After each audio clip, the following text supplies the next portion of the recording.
So Nick, we've talked about this before, how you get like, in the same year, you'll get like two movies that are very similar coming out together. Yeah. You know, like Deep Impact and Armageddon, and like all these different movies that just like White House Down and Olympus Has Fallen. My favorite is My Bloody Valentine and The Prowler. Two exact same premises. Yeah, oh my god. Yeah. So you get that occasionally, and I think you almost get a trifecta with the film we're going to talk about today, in that it was released after a film called Hellfest, which was very similar to Haunt, kind of taking place. And you also had a couple months later, you had Escape Room, which very similar in terms of like how it plays itself, even though it's an escape room. Yeah. But you always have to wonder like which one is going to win. And oftentimes the one that wins, maybe the one that came out first made the more money, but the one that came out second might be better. And it's kind of this like the two films almost make each other more popular. Right, yeah. They almost need each other to... Yeah, it's a symbiotic relationship. And you hope that the first one's not trash, because then that makes you not want to see the second one. Right. But yeah, this one is very interesting to me. Haunt, directed by Scott Beck and Brian Woods, who were notable for writing A Quiet Place. Yeah, they wrote the screenplay for it. And recently I saw them actually do episodes for the Quibi series 50 States of Fright. They did in Iowa, if I'm correct on that. So I was excited to finally see this movie. And they just looked up, as we were recording, they just signed on to do a movie with Sam Raimi, a sci-fi thriller. So you know that's going to be just a parade of cascading. Yeah, they just started to steamroll right there. And I guess Sam Raimi helped create 50 States of Fright, so it makes sense that relationship worked really well for them. Yeah. Now, they wrote this film with A Quiet Place pretty much at the same time. Quiet Place got a bit of a bigger budget, of course, got the John Krasinski kick, and this film took kind of a little bit of a smaller route. So not comparing the two, but we are definitely going to break down Haunt today on Kyle and the Come Film. I'm Nick from the St. Paul Filmcast. I'm Kyle Goethe from GoetheFilmReviews.com. Let's get haunted.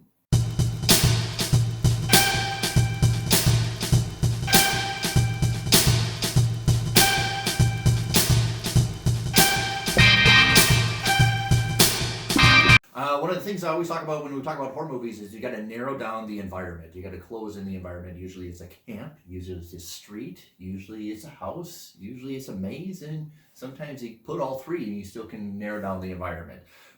This is Haunt from 2019. Got not really at the time a lot of exposure, but definitely with tractions of social media and Twitter. I got a guy bombarded on Twitter a lot to see this movie. Yeah, and it seems like all the other people in this space that I've spoken to, that's been the general idea. It's been word of mouth advertising. I remember seeing the poster for Haunt. Looked like a great poster. I knew it was going to Shudder, which I didn't have at the time.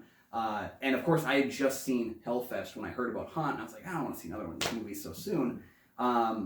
But yeah, word of mouth is where this movie made all of its traction, because even though the poster was great, I didn't feel obligated to see it. I almost feel like it didn't have a theatrical run, although I'm sure I saw it around theaters. So usually, I grew up in the 80s. I was a kid throughout the 80s, and we got bombarded with horror movies. So usually when I hear traction word of mouth of a horror movie, I'm going to think it's about a low budget. This is actually really a phenomenal budget movie. It's really professionally, I liked it. For a film that doesn't have that big pop of a budget. Right. I think the atmosphere for it is fantastic. Yeah.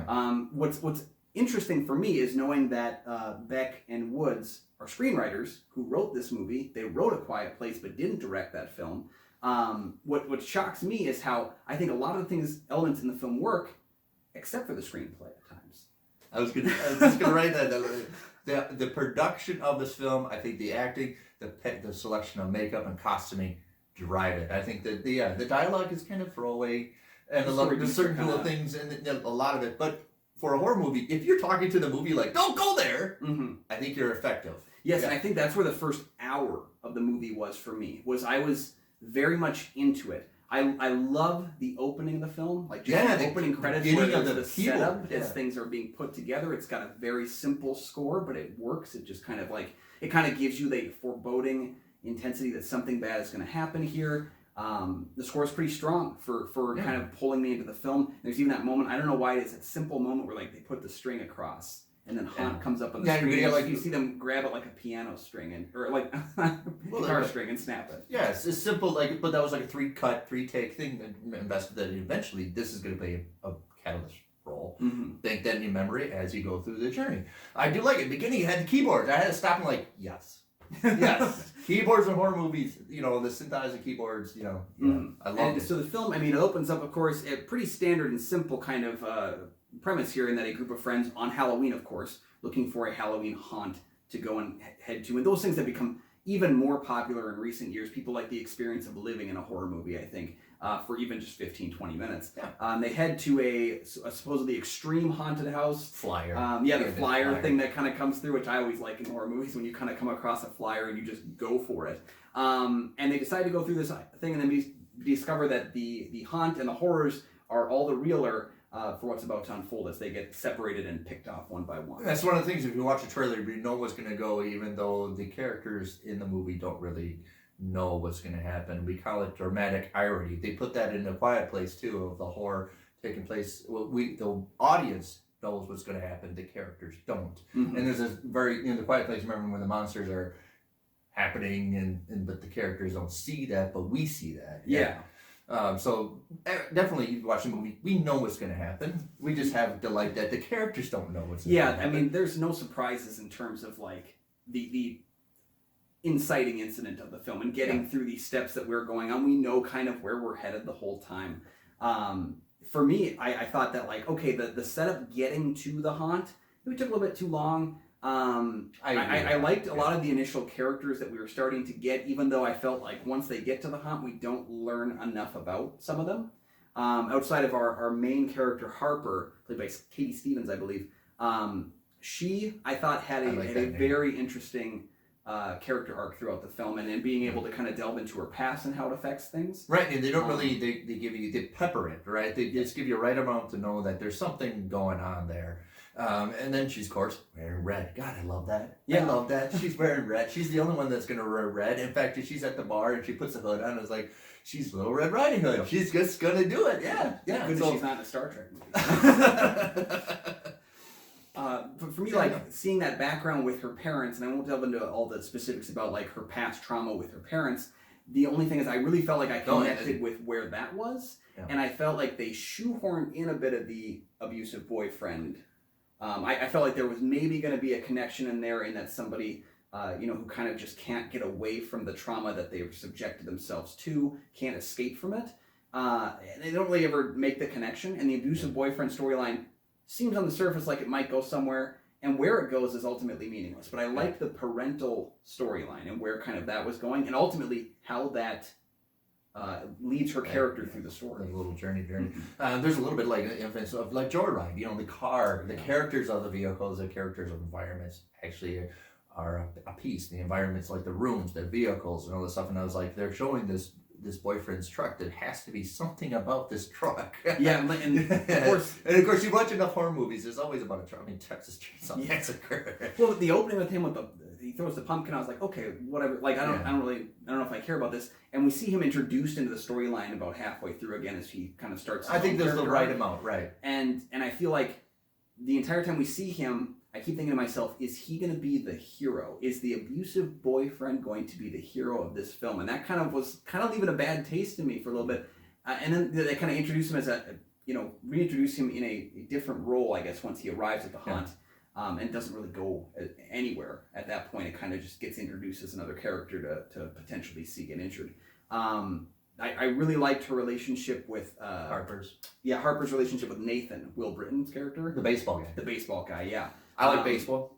Yeah, they introduced him as kind of like a flawed romantic interest, in that like he doesn't notice her and she thinks he does, and it's kind of that like meet cute, but then you're also like, I don't know if I trust him, because like, right, you feel like he should have been. He seems a little connected to the other gal that he meets at the beginning of the film, and then takes an interest in her only because he lost interest in the other girl. So, yeah, there's definitely we talk about contradiction of characters and riches the characters, but I do like that play. She's not like this wholesome, like, almost like idealistic final girl or a lead character. She has a little bit of insecurities. She's not the most attractive woman of all time. She's a little bit. Well, they play her down, especially. And she doesn't. She's not wearing, like, I noticed that before, but none of the characters in the beginning are actually wearing, like foundation makeup, like movie makeup. And they're not they're not over prettified to where you feel like. And part of the beauty is, of course, on Halloween, everybody tries to make themselves look pretty if they're going for a non-horror. So I put it in my notes because I watched it, because the lead, we watched the beginning of the movie, a lot of the characters are only wearing their makeup for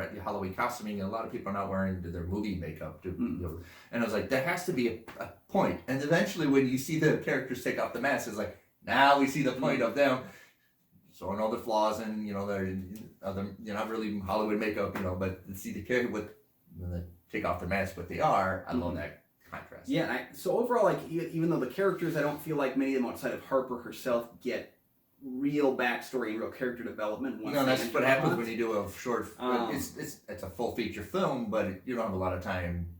Right. But I just don't feel like once we enter the haunt, we don't know anything else about these characters. It's almost goes away. Yeah, and certain character beats pop up, like there was the, the kind of the comic relief guy, the one who makes all the jokes and stuff, not Nathan. He kind of enters the picture and very unlikable at first. He splashes a drink on Harper, and he's not like he's got moments that work. Like I like that he's dressed up as the first third of a human centipede. The other two guys didn't show up. I think that's hilarious. Yeah. But then they introduce an element of him being able to pick locks, and that's kind of never touched on before, never touched on after. And it's just kind of like, how do we get him out of the room? Yeah. Then someone just like, he can pick a lock, and then he does. His character for me was the one that I felt most out of place with. I'm kind of tired of this trope of the unlikable side character where it's like you want him to die kind of a thing. No, and I put in my notes that I've seen a lot of horror movies that usually the unlikable character gets the most gaudy. Yeah. And that's usually if you're accomplished or you want to do something gaudy and you don't want to do this character that we all love dear, so you have to put this outrageous character. Yeah. Gaudy. And that trope for me has kind of been played out a bit. And in that, I'm tired of the character I don't like being in the movie and me wanting to see them get it. But I think it's almost like if they put it in there, it's almost like an homage of all the other slasher movies we've seen, because that character, those annoying characters, we've seen that in Texas Chainsaw. And to certain effect in one way or another. And I wonder if the decision is kind of like, because there are times we like him, there are times he seems heroic, and there are times he seems kind of jerky, and I just didn't know how to feel about him because I didn't like him, but I still kind of wanted him to survive, and I wasn't sure what the intention was. Where should my mind be going with him? Yeah. Compared to, I think, like one of the end all be all biggest dirt bags in any horror film being the character of Trent in the Friday the 13th remake is the guy that like he is so good at being hateable that you go the entire movie wanting to see him get picked off. When it finally does happen in that movie, you really cheer. Right. Like, I remember that theater experience. For this one, I didn't know if I wanted him to die or not. One of the actually really effective things of this movie is actually the real experience of a haunted house. When you go through the haunted houses, and we did as teenagers, I did as teenagers, is you have to go with your impulse. You got to fight your impulse. Like, I don't want to go in this room. But it's like, but it's fake, but I don't, it's still. So there's a lot of that natural feeling that I wouldn't go through the haunted house of experiencing, like, no. Or you see things with spiders, no. Yeah. So there's a lot of play, but that we know that some of it is actually genuine. Yeah, so let's talk about the haunt itself, because like you said, like a location can be a character in much the same way that the vehicle from Joyride is a character. The haunt itself, I really enjoyed how it felt real and it felt simplistic at times. There's a tendency that you could have to go almost supernatural with a haunt, but I think the best form of a haunted house, kind of a thrill ride in a movie, is one that you feel like you could have walked through. Been a Valley Scare a couple of years back, and that experience, like, I felt that going through this haunt with these characters. There's a realism. There's that one area they walk through that's got pallets lining the walls that are covered in the oil, and I was like, I could see myself walking down that area. I've been. So I think that's the effective as the elaborate stage, and it's a little discombobulated. It's a little bit a maze. It tells you it's a maze, and you have to go this way, and so and you have to fight your impulses of, do I want to do this? But you have to. You're going through this experience, and the enticement. They hear the girl screaming as the enticement. Yep. Oh my God! The best part of this is to make them sign waivers. And I feel weird about that because you as an audience member, there's some dramatic irony. You know what's going to play out in this movie. So making them sign waivers is almost in my head. I'm like, if the bad guys get caught by the cops, they're going to be like, waivers? It felt very weird to me. Like, it definitely genuine of the experience, and it reminded me of a documentary called Haunters, which was about extreme haunts that made you sign away waivers, where they literally said, if we put feces in your face, you have to take it. Like, the extreme haunts that were there, and that kind of that made me feel like them signing that waiver made me feel, okay, anything can happen, and it could have not worked, and I think it did work. Because we live in this day and age of how people so easily give up information and their property to experience something. They give up their phones, they give up their addresses and everything to people that they don't even know who they are to go through this. And I think that's very plausible. Yeah. Right. Yeah. So I like the layout of the haunt as things kind of go through. My one criticism for the actual environment itself is there's, early on in the film, there's a sequence in which the group gets separated. 3 of them take one route, 3 of them take another route.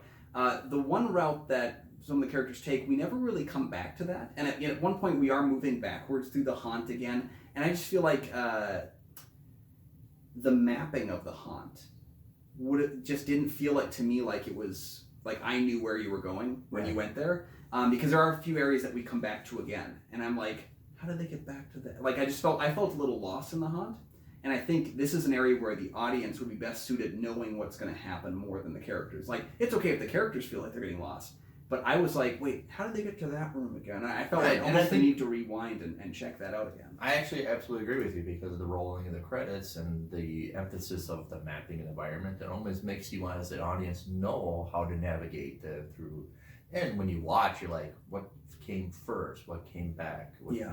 And that gets kind of lost. And I think that when you're right, you want to make the audience a little discombobulated, like the people participating in it. But eventually, when you go through the adventure, you want to find a little bit of clarity in navigating it. And I've seen other films kind of tackle this almost with, not to connect it to Indiana Jones, but you know what Indiana Jones, like when he gets on the plane and they always do that dun dun dun, and they like a little dot. Give us maybe a map as viewers, so that when they go from one room to another, you could almost like, go to this map screen and show like the map moving upward, or something where we can kind of track where they are at all times. Because when it comes down to them getting separated, it ultimately doesn't feel like the separation means much because they do get reunited so quickly. Right. And then, where the film goes as it leads towards the end, as our characters fight to get to this exit, it would have been really helpful to kind of see where the rooms were in relation to each other, so that it made some of the movements a little bit more plausible. Just like with A Quiet Place, there's little trinkets that move along the story, definitely with the hearing aids of In A Quiet Place. And here you have a ring, being a kind of a metal, kind of a trope to move along the journey, as well as keys. But I do like that. And I wonder if that is like I like that their style. I want to know if they're going to keep using that little trinket that moves along the story with their with their other films that they do with Sam Raimi and stuff like that. And what's interesting is you mentioned the hearing aids in A Quiet Place. That is a piece, plot device made from a character pushing the plot forward. This is a plot point that pushes a character arc forward. So it's kind of interesting to see that how like they've taken kind of the opposite approach with this, in that the ring itself, if you remove the ring, you wouldn't affect the plot at all. No. But you would have affected our caring for Harper. And like I said, having that great backstory that we start to delve into, without the ring, you lose a little bit of the connection to that, or the story would feel out of place. Yeah. So I really like that the ring kind of aids in the story while never really taking us out of the plot. You can find a way around it. You don't need to, though, because it doesn't really damage the plot. It doesn't slow the film down. Right. Yeah. And so that's another little writing technique that I think I loved, and I saw it in the movie, as well as was it fly paper on the floor? Oh man, that is some harsh fly paper on the floor. Yeah, you can definitely see Eli Roth as a producer on this film. I feel like whenever he's in there, he kind of ups the gore a little bit more. And he likes the torturing of characters. Yeah. I think that's the emphasis, right? Yeah. And in much the same way, I would liken Haunt a little bit more towards Hostel, in that, gore factor is there, the torture factor is there. The environment is there. I also feel like Hostel and Haunt feel like great setups for a better sequel, better than singular standalone films. And again, part of that comes down to, in both films, I think the biggest flaw between Hostel and Haunt is that screenplay. And what I'll say about this is, the screenplay feels like we're setting up these villains. Well, it feels like we're setting up these villains in a really interesting light. And right about the 1 hour mark, we start to get a bit of a taste of who the villains are from a character perspective. Exactly. And then as the layers start peeling back, and we start to see who they are internally and externally behind the mask, I feel like, we're going to get to some really big reveal here. We're going to find out something crazy. And then we don't at all. Right. And the film almost seems to like it seems to think that we don't care about that. We do. Yeah. And I think I've read a lot of reviews, and one of the things is motivation's not really there. Mm-hmm. And we like to find out the motivations. A lot of other people have written about horror movies where the motivation isn't really there. What's the breaking the homes? Or the Strangers. Strangers, and the motivation's not really. But see, with that one, the motivation being no motivation serves itself in that, why are you doing this? Because you were home. In The Strangers works for me because that gives you we have no motivation except we want to hurt somebody. Yeah. That singular line saves the motivation in that film. In this one, we start to peel back more layers, and there's even a moment where we maybe did we hear one of the characters' day jobs? Did we hear something like this? And then we don't go there. And I'm like, I want to know, especially because as we start to see some of the people that are taking part in this villainous act, I want to know about them. And that's where Hostel 2 made an improvement over the first film in that you get to understand the villains, and it makes the overall story a little bit better. Hostel 2 improves the first film. Part 2 is always feels like it's it's about to give us some character development in the villains. It's going to be something really shocking. Yeah. And compared to Hellfest, not a great overall movie in terms of its story or its action or anything like that. It feels very bland, but there is a reveal that happens at the end of Hellfest. Not a twist, but a reveal that feels very, oh my God. Yeah. Whereas this one, I missed that oh my God moment. I like the ending. You did? Yeah. I'm a little torn on it. I feel like... It's a little rushed, isn't it? I feel like it's a little rushed. I feel like that there's kind of a moment where the twist happens where you're kind of like, okay, but I just felt like... I've seen that ending before. I feel like I expected it. My a lot of criticism. We've seen this movie before. Yeah. I mean, it's how you do it, right? Yeah. I like this. I give it a high recommendation. If you like horror movies, I think you're going to enjoy this. I will recommend it as a singular experience. I watched it again. I watched it last night for the first time. I watched it again this morning. And the second experience of it, you don't get that replayability because you're not really living in the haunt. You're not experiencing it the same way. It's just like going through a haunted house for the first time. Yeah, and if you turned back around and went back through that haunted house, you wouldn't have enjoyed it the same way. And that's much the reason why I haven't revisited Hellfest. Is that same kind of reason of I've been through it. So I would recommend it as a singular one-time experience. I think there's a lot of potential. I really loved the setup of where we're going with the villains. They seem menacing. They seem like they're motivated by something. I just wish that we got that little right there where we got to be able to understand them and make them more horrifying. Sometimes not knowing the villain is terrifying. Sometimes knowing a little bit more is. Kyle wants a sequel. I don't really, It's not so much as a sequel. I don't feel like the film serves to have a sequel, but I feel like if it had served to have a sequel, I'd like to know more. Right. Give me something else. There's just something missing in the story, which is interesting for two directors who have gotten their kick on screenwriting. Yeah.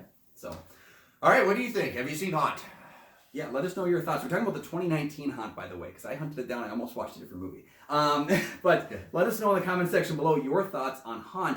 Is it your favorite haunted house horror film, where you go through it?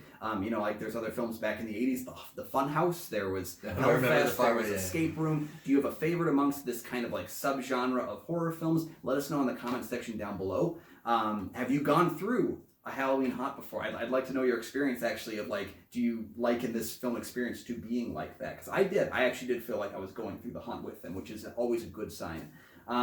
You can also support the channel by clicking subscribe, and then you'll get new episodes every single week. In fact, next week, as we enter into April, we will be returning to 2 videos a week with our April theme. So we're very excited for that. Episodes on Monday and Thursday. It took a little bit of time for us to get moving again because 2020 really killed us, but but we're back to it. You can also check out the Patreon, patreon.com/KyleNickOnFilm. The link is down in the description. And then you can help pick some of the different themes we're going to have this year, some of the different movies we're going to talk about. We want to get your input on that because there's lots of movies to talk about and there's only so much time. Yeah. So that's it. I would recommend it. Yeah, definitely. Light recommendation for me, but I think definitely worth watching at least once. Worth signing up for Shudder because they have a lot of good movies other than this one as well. So that's it for us, guys. Once again, you can find all my film reviews on goatfilmreviews.com. You can find the St. Paul Filmcast on Stitcher, iTunes, Spotify, and Google Play.